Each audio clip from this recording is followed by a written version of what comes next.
ഇത് കൂട്ടൊരു ഐറ്റംസൊക്കെ കണ്ടു കഴിഞ്ഞാൽ പിന്നെ നമുക്ക് ചെയ്തില്ലെങ്കിൽ മോശമുള്ള കാര്യമല്ലേ. കാരണം മാങ്ങാപ്പഴം ഉള്ള സമയത്ത് എത്രയും പെട്ടെന്ന് ചെയ്യാമെന്ന് മാത്രമേ ഉള്ളൂ. പിന്നെ വേറെ ഒന്നും ആലോചിക്കാൻ പോലും നേരമില്ല.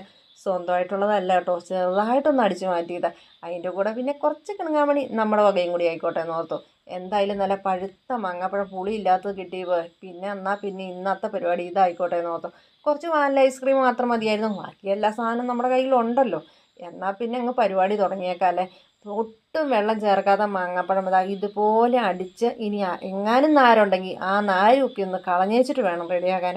അതിനൊപ്പം തന്നെ വെള്ളം ചേർക്കാത്ത പാലും പിന്നെ പഞ്ചസാരയും വാനില ഐസ്ക്രീമും അത് മസ്റ്റാട്ടോ. ഇതെല്ലാം കൂടിയും കൂട്ടിയിട്ട് ഒന്നങ്ങോട്ട് അടിച്ചെടുക്കുക. എന്നിട്ട് പിന്നെ നമ്മുടെ ഡെക്കറേഷൻ പരിപാടി കേട്ടോ, അവിടെയാണ് അതിൻ്റെ ഒരു സംഭവം, എന്താ പറയുക, ഹൈലൈറ്റ് എന്ന് പറയുന്നത്. പിന്നെ വാനില ഐസ്ക്രീമിന് മാത്രം അളവും തൂക്കമൊന്നുമില്ല കേട്ടോ, അത് നിങ്ങളുടെ ഇഷ്ടം പോലെ അങ്ങ് ചെയ്തു. പിന്നെ അത്യാവശ്യം നട്ട്സൊക്കെ എന്തെങ്കിലും കയ്യിലുണ്ടെങ്കിൽ അതും കൂടി ആകാം. എല്ലാം കൂടി അങ്ങ് ഇട്ട് കഴിയുമ്പം കണ്ടില്ലേ, ഇത് കണ്ടാൽ പിന്നെ പിള്ളേരല്ല വലിയവർ പോലും കഴിച്ചു പോകാതിരിക്കുമോ, നിങ്ങൾ പറ.